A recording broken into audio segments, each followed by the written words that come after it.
So, now that we have our silhouette thumbnails, let's begin to refine their interiors and polish them up to a rough stage.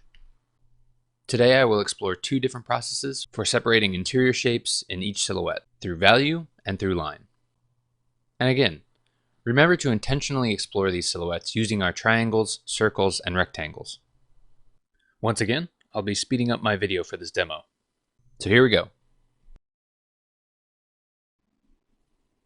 I'll first show you how to use value to begin exploring your silhouettes. If you are starting out with completely black silhouettes, this might be a helpful way to start figuring out the big shapes of your character's costume and design. This technique is useful for finding an interesting value pattern in your concept. Like in the superhero examples I showed you earlier, a good and quickly readable interior design is essential for a strong character concept.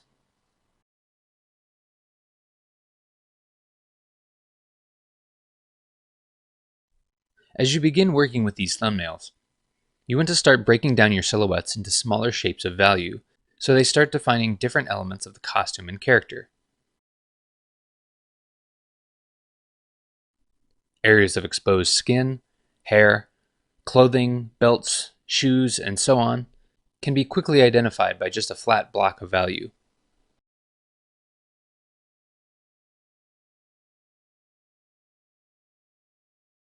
And remember to limit the range of values you are using. I would recommend 4 or 5 values, similar to the bar above the silhouettes in this example. If you use more than 4 or 5 values, it can quickly become muddy.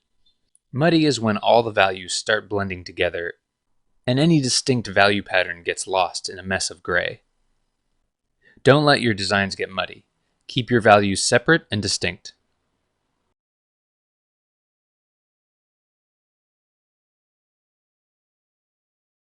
Now once you have your interior shapes blocked in with this technique, if you prefer, you can zoom into each of your thumbnails and continue to paint into them, refining and clarifying the designs, and putting in loose details like facial features, specific clothing patterns, some indications of material, and so on.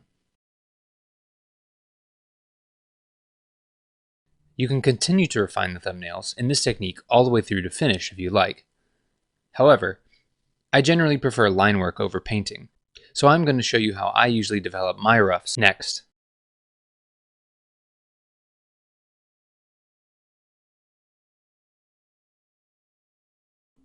Okay, so now let's use line to start refining our concepts. With this technique, I still like to have some loose indication of value breakup underneath my line work to help inspire my drawing.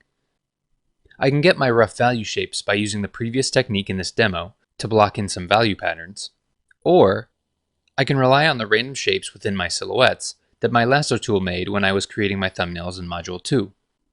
For this example, I'm going to use the second option.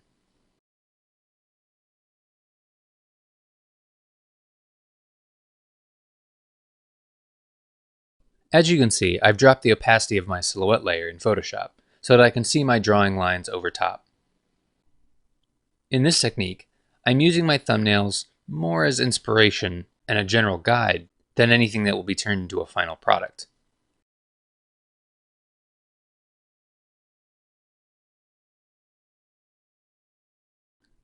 As I'm drawing over my thumbnails, I'm allowing my previous work to inform the designs, giving me indications of costume elements and cut lines, but I am also correcting some of the issues and inconsistencies of the loose silhouettes. For example, in a number of these thumbnails, the character's feet are either only implied or missing altogether. At this drawing stage, I begin to flesh out those details and fill in the gaps of the silhouettes.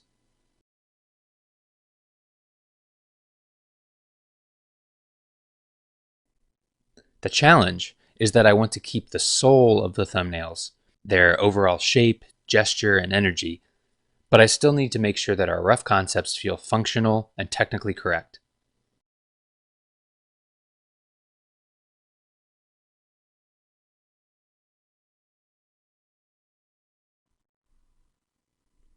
This is also the stage where I want to start injecting some personality and specific story elements into the design. Do you remember our character brief and our visual reference guide from Module 1? this might be a good time to dig those back out and look through them again. We know our dwarf hero is a tough, cocky, and gruff guy. Let's make sure we really push that attitude into our design by exaggerating his gesture and making his facial expressions reflect his personality. We want the viewer to not only know what his costume looks like, but we also want to communicate who this character is.